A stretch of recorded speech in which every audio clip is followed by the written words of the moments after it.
Hey guys, it's Mihal here and welcome to my applying for a master's degree at UK University video, where I'm going to be talking to you about everything you need to do before applying for a master's degree, how to choose a UK university, what happens during the master's degree application process, and how to decide which university offers to accept and decline. Now before we get into the video, if you're new here, if you haven't already, then make sure you click the subscribe button and click the bell to turn all post notifications on so that you don't miss out on a single video as soon as it goes live. But without further ado, we're going to get straight into the video, and the first thing I'm going to talk to you about is everything you need to know before you apply for a master's degree. Now before you apply for a master's degree, you need to ask yourself 4 questions. Is a master's degree for you? Do you need a master's degree?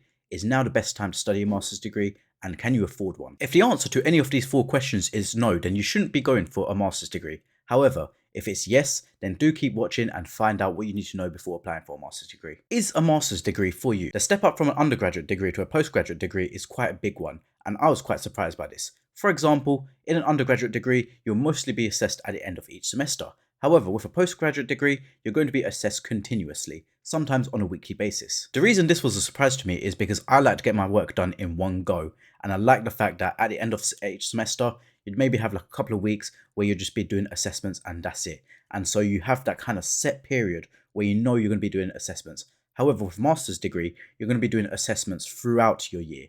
And so you got to ask yourself, can you keep up with this continuous assessment? And will this change shock you to the point where you can't cope? I was also once told that a master's degree is like studying a 3-year undergraduate degree in 1 year only. And so you got to ask yourself, can you also keep up with it and deal with the intense pressure that it's going to bring? Do you need a master's degree? In the UK, especially before you gain years of professional experience, a master's degree is optional. The reason I decided to get it done myself at the age of 22 is because I wanted it out of the way with and to future-proof myself. For example, my logic was that I didn't really want to take a few years off studying after finishing my undergraduate degree to then go back into studying for a year and then back into work. I kind of wanted to just get education out of the way with and then work for the rest of my life until pension age. Additionally, as long as you have a 2-1 or above in your undergraduate degree, a master's degree is really icing on the cake and that's it, unless it's specifically required by the job field that you're going to go into. And therefore, the best thing to do is have a think about whether the career path that you want to take will require a master's degree at some point. The best way to do this is to look at your starting role, see what that progresses onto, and as you get into the more senior roles, look at job descriptions for job postings going, for example, on LinkedIn or Total Jobs or any other job website, and see if in the description it says that a master's degree is required. If your career path doesn't require a master's degree at all, then a master's degree probably isn't for you. However, if your career path does require a master's degree, then let's move on to the next question. When is the best time to study a master's degree? Should it be straight after their undergraduate degree, or should they wait a bit and then go back to it? Now, for me personally, I went straight into a master's degree. I didn't take a year break, or some people even take a few years break and come back when they're like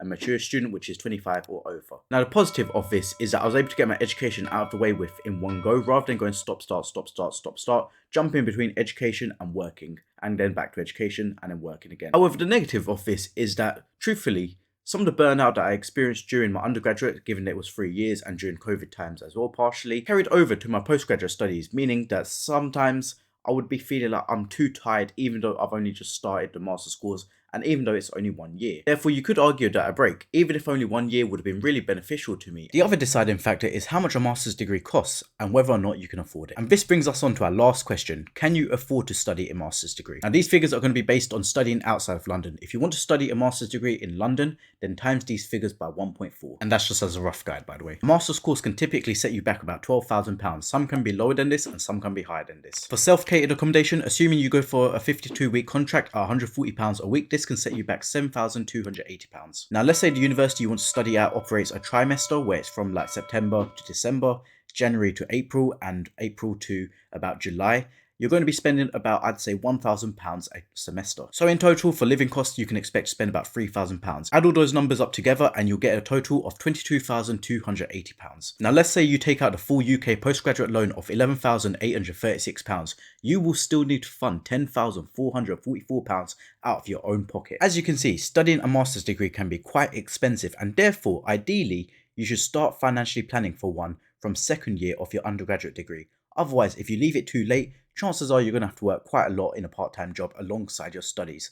and this will take away some attention from your studies and overall won't be a good thing. Now that we've answered these questions, here are the 4 things that you're required to apply for a master's degree at a UK university. Number 1, typically a 2-1 or above, whether this is predicted or achieved, although this does depend on your course requirements. Sometimes a course may require a 2-2, which will be fine in that instance. Number 2, an up-to-date CV, for which I recommend using the Harvard University website template. Number 3, a personal statement, for which again you can find many examples of these online. And number 4, references from at least 2 referees. How do you choose your referees for your master's degree application? My advice would be to choose someone who's really favourable of you from your undergraduate university, and then someone who's really senior at your university but still favourable of you. For example, this could be your course director or your school's dean. I myself used my personal tutor, who also happened to hold a senior role at the University of Nottingham, as well as my course director, who had taught me in a module during first year. When you put your references down, you will have to put the title of your referee down, and so by using people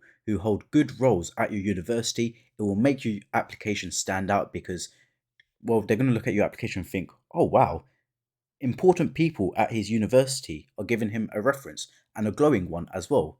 This guy has potential. However, if you find yourself in the position where you don't have a referee to ask to provide a reference, purely because, for example, you haven't really talked to anyone at the university, then get to know your lecturers and get to know them quickly, and then go ahead and ask them if they'd be happy to act as a referee. Now we're going to be moving on to how you can choose a UK university to study at. My general guide for choosing a UK university to study a master's degree at can be split into 4 points. Affordability, a university that is an improvement on your undergraduate university, one of the Russell Group universities or Bath, Loughborough or St Andrews, and the career progression that that university offers. When exploring affordability, let's say a course at the University of Birmingham costs a few £1,000s more than a course at the University of Nottingham, you may think to yourself, it's not really worth going for the University of Birmingham and spending a few £1,000s more, as it's not really that much of a better university than the University of Nottingham. However, if it's, let's say, London School of Economics, also known as LSE, that costs a few £1,000s more than University of Nottingham, then you'd be grabbing that opportunity by both hands, as LSE is much better than Nottingham. When looking at improving your university option, you shouldn't, for example, be going from the University of Nottingham at undergraduate to Nottingham Trent University at postgraduate. Instead, like myself, you should be going from, for example, the University of Nottingham at undergraduate to the University of Manchester at postgraduate. If you didn't attend a Russell Group University or Bath, Loughborough or St Andrews at undergraduate, then a master's degree presents the perfect opportunity to go ahead and improve on your university choice. Although I applied for 9 universities myself, I would say 5 is a good amount to apply for. 4 universities which meet or exceed your predicted grades or achieved grades, and 1 university that is below that as well. Lastly, make sure you take a look at where graduates on the course that you want to study end up at. Typically, this will be on the university website under the course details.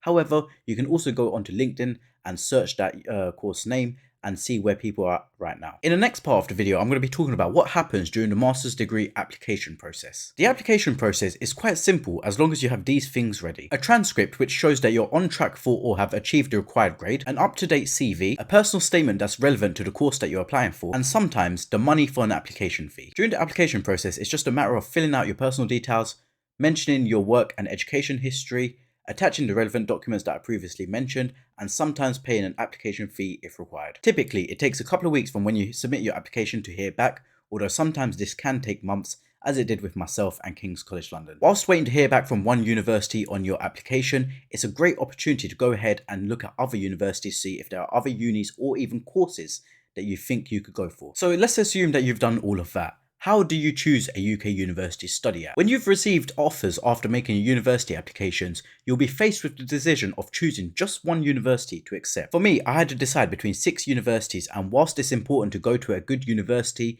it's not simply about choosing the best university in terms of reputation. There are other factors to consider here as well. For example, out of my university options, the University of Bristol was the best in reputation. However, I declined them and went for the University of Manchester instead, purely because although Bristol is better than Manchester, Manchester is still very good, and yet it's much more affordable. For example, my accommodation at the University of Manchester was in the region of 5.4k, and it was actually a pretty good accommodation, whereas the cheapest accommodation that I could find at the University of Bristol was 7.2k, and it wasn't even that nice either. And then you would have to consider the cost of, for example, food, Ubers, and everything else, and for me, the step up between Bristol and Manchester wasn't worth the extra money that I would have had to pay, and it wasn't really like I was going to be really rubbish with choosing the University of Manchester, and so that's why I went with that option. However, let's say I were to decide between the options of the University of Bristol and the University of York only, two universities that I did have offers from,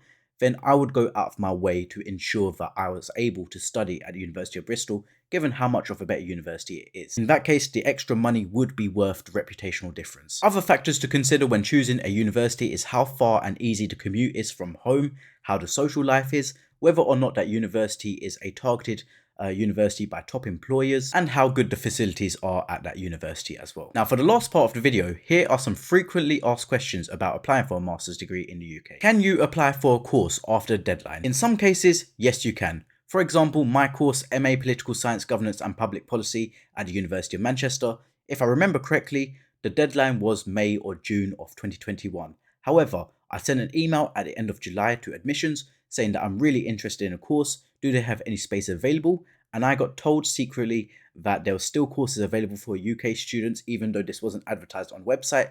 I made my application, and literally a couple of days after, I got an offer. And so technically you can make an application after the deadline, just make sure you email admissions to check if they have any spaces available. I can't afford the application fee that my course requires. What can I do about this? Some universities such as the University of Warwick and the University of Oxford will waive the application fee as long as you meet certain criteria. For example, receiving the maximum maintenance loan during your undergraduate studies, as this shows that you're from a low income background. If your university course mentions nothing about this on the website, then make sure you email admissions to ask if they can do anything about this. How can I fund my master's degree? In short, start saving as soon as you know you want to pursue one, and be prepared to work a part-time job. Also, have a look around for scholarships, whether that be from the university directly or from charitable organizations. I'll be making a full video about how you can fund your master's degree, so make sure you keep an eye out for that. That is going to be it for my applying for a master's degree at UK university video. I hope it has been informative and I hope you've also enjoyed it. Make sure to leave a like on this video if you have, and make sure to also let me know in the comments what other videos you'd like to see from me in the future. As you can see, I have a new camera now. It's really good and it makes it so much easier for me to record videos as well. So I'm going to be recording YouTube videos again. So make sure to let me know in the comments what you'd like to see from me. Make sure to follow me on my social media handles. That's at Mehel Khan on Instagram, TikTok and Snapchat, at Mehel X on Twitter, and official Mehel Khan on Facebook. I've been Mehel, giving you my applying for a master's degree at UK University guide, and I will see you in the next one.